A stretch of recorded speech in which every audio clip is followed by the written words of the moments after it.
This summer, while millions of American lawns burn brown and go dormant by July, there is a small but growing number of homeowners quietly doing something different. Their grass stays green through 40-degree heat waves. It doesn't thin out. It doesn't go straw-colored. It doesn't require daily watering to survive. And when their neighbors ask what product they're using, the answer confuses people every single time. Because the answer is not a product, it is a method. A specific, documented, 300-year-old Japanese agricultural practice called Tsuchi no Chikara, which translates roughly as the power of the soil beneath. A practice that Japanese groundskeepers use to maintain living turf on temple grounds and castle gardens through brutal summer heat, long before synthetic fertilizer, long before irrigation systems, long before any of the inputs the American lawn care industry tells you that you cannot live without. I am going to show you exactly what it is, exactly how it works at the biological level, and exactly how to apply it this weekend, with materials that will cost you less than $10. Stay with me. Before we get into the method, you need to understand why you have never heard of this. It is not because it doesn't work. The evidence base for this approach goes back centuries in Japan and has been confirmed repeatedly by modern soil science at institutions including Wageningen University in the Netherlands and the University of Tokyo's Faculty of Agriculture. The research exists. It is published. It is freely accessible. You haven't heard of it because it cannot be packaged. The American lawn care market generated $47 billion in revenue in 2023. That number is built almost entirely on one consumer behavior: the belief that a healthy lawn requires a continuous supply of purchased inputs: fertilizer, herbicide, fungicide, soil conditioner, grass seed, applied on a seasonal calendar, replaced every year, purchased again the following spring. A method that builds heat resistance from the soil up, permanently, progressively, without a product to sell, does not fit that business model. It never will. So it never made it onto the shelf, and it never made it into the conversation. What did make it onto the shelf is a system specifically engineered to address the symptom: brown, heat-stressed grass, without ever touching the cause. You buy the summer fertilizer. The grass greens up for 2 weeks. The heat returns. The grass burns again. You buy the next bag. The cycle generates revenue. The lawn never actually improves.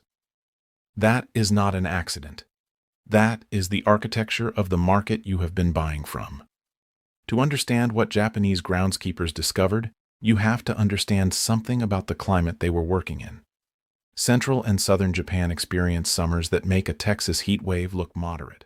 Kyoto, which was the imperial capital for over 1,000 years, regularly sees summer temperatures above 38 degrees Celsius, with humidity levels that push the heat index above 45. The combination of extreme heat and high humidity creates disease pressure, root stress, and drought conditions that would destroy a conventionally managed American lawn within weeks. And yet the garden grounds of the imperial palace, the Zen temple gardens of Ryoanji and Ginkakuji, the castle grounds at Himeji, all of them maintained living, dense, green turf through these conditions for centuries, without irrigation infrastructure, without synthetic inputs, on maintenance budgets that by any modern standard were almost nothing.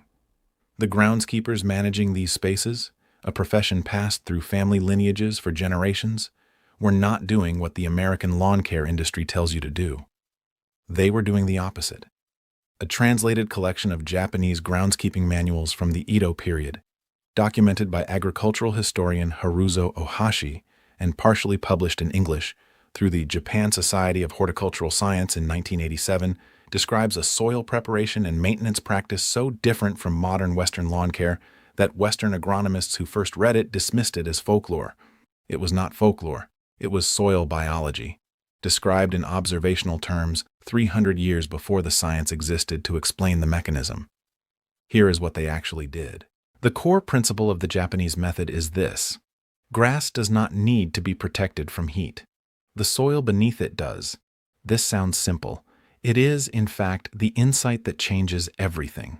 When soil surface temperature rises above 32 degrees Celsius, the microbial communities in the top 2 inches of the soil profile begin to shut down. The bacteria and fungi responsible for converting organic matter into plant-available nutrients stop functioning. Root growth slows dramatically. The grass plant, Starved of nutrients and unable to access deep soil moisture because its root system is shallow and heat damaged, enters stress mode. It stops growing. It goes brown. The American response to this is to apply more nitrogen. Force feed the plant from the outside while the internal system collapses. It produces temporary color. It does not solve the problem.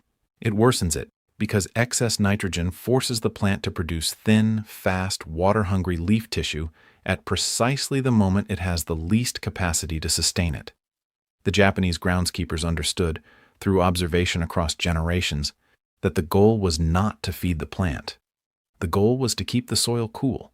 A soil kept consistently below 28 degrees Celsius at a depth of 3 inches maintains full microbial activity through summer heat. The biological engine keeps running. The grass plant keeps receiving the nutrients it needs from the living soil beneath it. Roots continue to extend rather than retract. The lawn stays green not because it is being fed from outside, but because the system underneath it never stopped working. And they found, over generations of practice, 3 specific techniques that accomplish this with almost no cost. The first technique is what the Edo period manuals call kusa-oi, grass covering.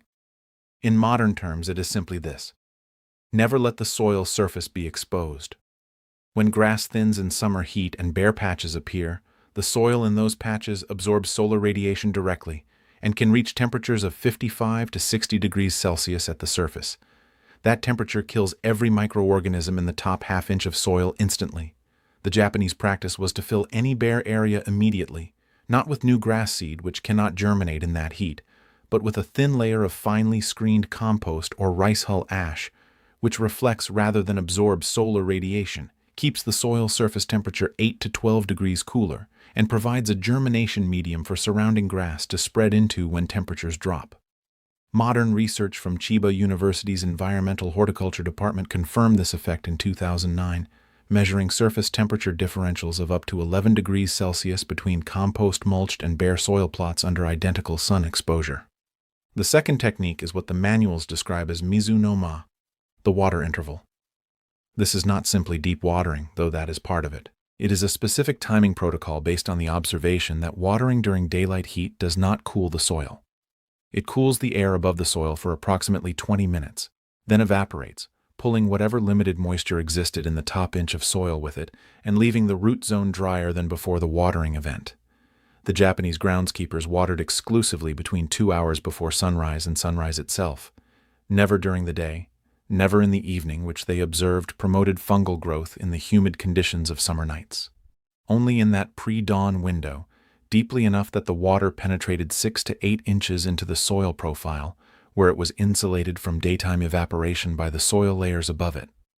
Research published in the journal Irrigation Science in 2014 independently confirmed this principle, finding that pre-dawn irrigation reduced daytime soil temperature at a depth of 4 inches by an average of 4.3 degrees Celsius compared to equivalent morning or evening irrigation across multiple grass species and soil types.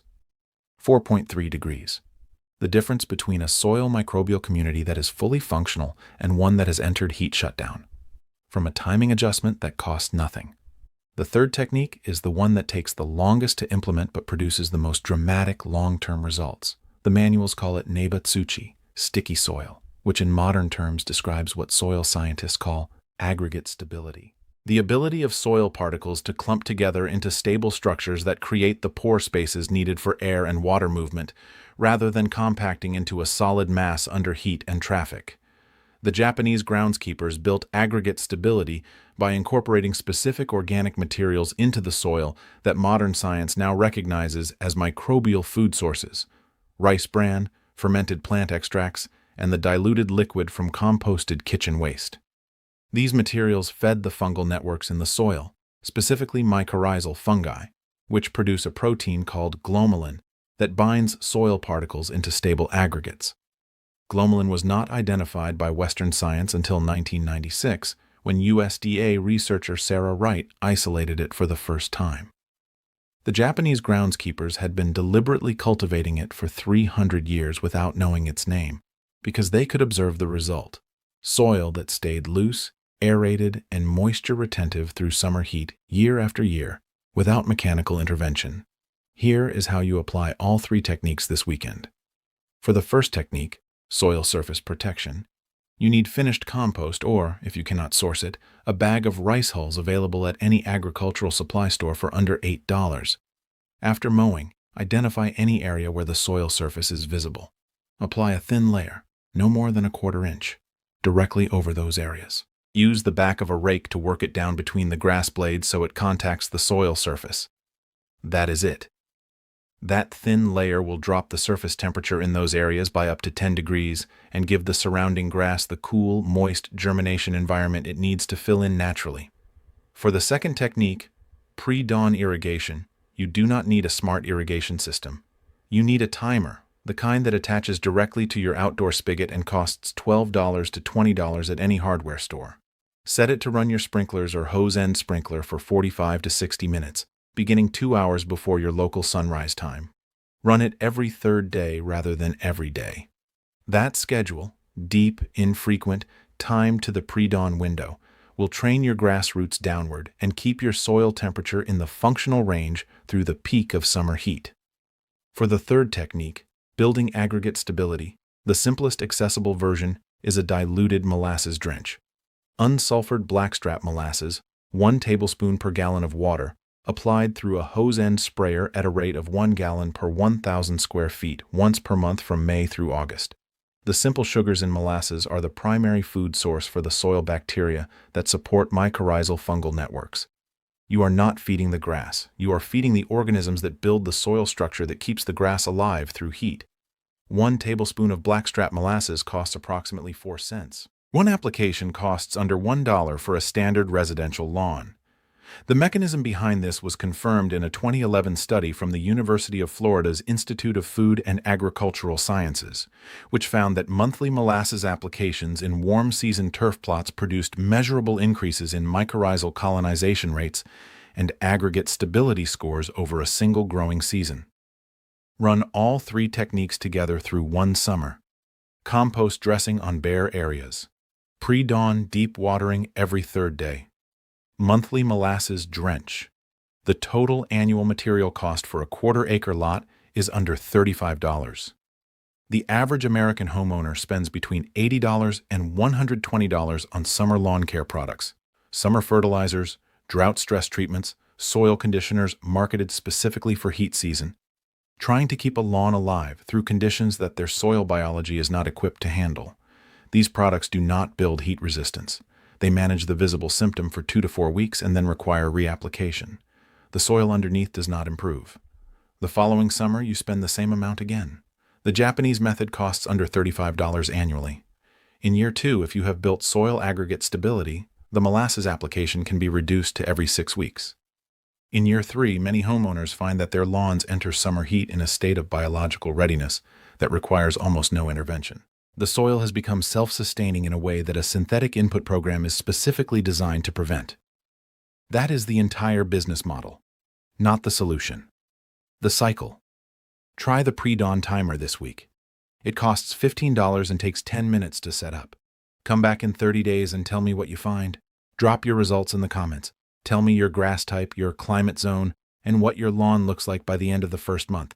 That data matters, not to me, but to the next person in your climate zone who is watching this trying to decide whether to try something different or buy another bag.